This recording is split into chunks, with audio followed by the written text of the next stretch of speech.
The kick's power comes from the torque generated by the rotation of the hips. It's the same principle that cracks a whip.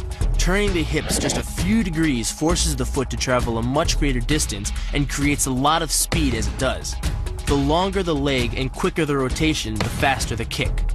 And unlike karate, Muay Thai fighters are also taught to strike with the hard bone of the shin. A Muay Thai kick can generate roughly the same force as a baseball bat, enough to crack a rib or a leg. Basically, it works like a point of a knife. All the force is magnified by being concentrated in a small, hard area. Even if the elbow doesn't deliver a knockout, it will almost always leave a nasty cut and often end a fight. It's not the arms, but the legs that drive our fists. Like a piston, the explosive power of the legs is capable of generating hundreds of pounds of force, all to a very vulnerable area, the soft underside of the opponent's jaw. Like the Hanuman move, the flying knee relies on the explosive power of the legs. But rather than spread the power of our blow over two fists, it concentrates it into the spear point of the knee and combines it with the force of gravity. It's the equivalent of hitting our opponent in the chest with a sledgehammer. The hyperextension of the elbow, created by pulling back on the locked arm, virtually ensures that he will be taken down. The knee strike to the wrist dislodges the knife and further loads the elbow and shoulder. The technique can easily result in damage to the elbow joint, the tendons of the rotator cuff, or even a broken arm. The key to this move is turning your opponent's lower arm into a lever.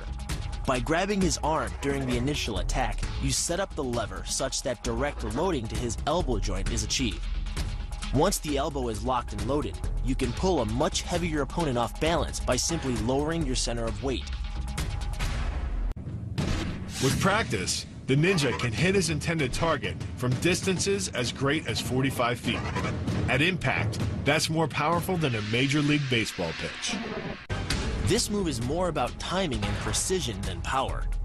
Instead of hacking through the limb, the first strike imparts an injury just a few inches below the elbow. The sword's razor-sharp blade easily slices through the soft tissue of the attacker's arm. This opens up his defense and provides the ninja a clean opportunity to deliver the kill stroke, a powerful shot to the top of his head. The move works by using your opponent's own body weight against him.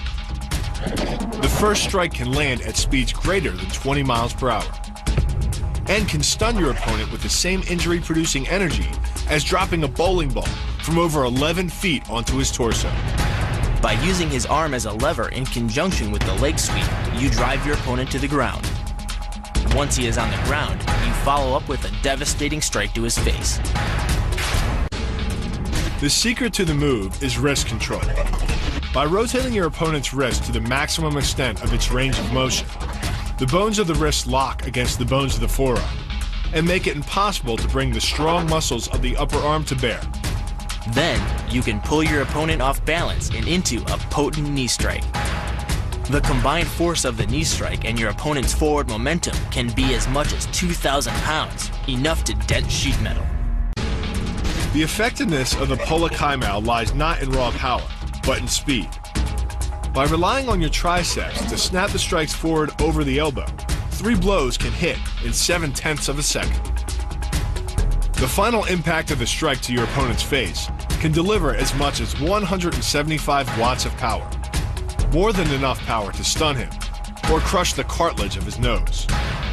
You then add insult to injury, firing one last shot into one of the most sensitive regions of the body, the groin.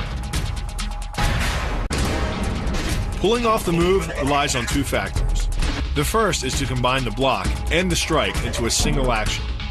This reduces the time your opponent has to respond to just 1/10 of a second. But the real focus is to aim your strike at the throat. Because as little as 76 pounds of force can collapse the larynx, the strike doesn't need to deliver a lot of force to be deadly. One blow like this and the fight is over.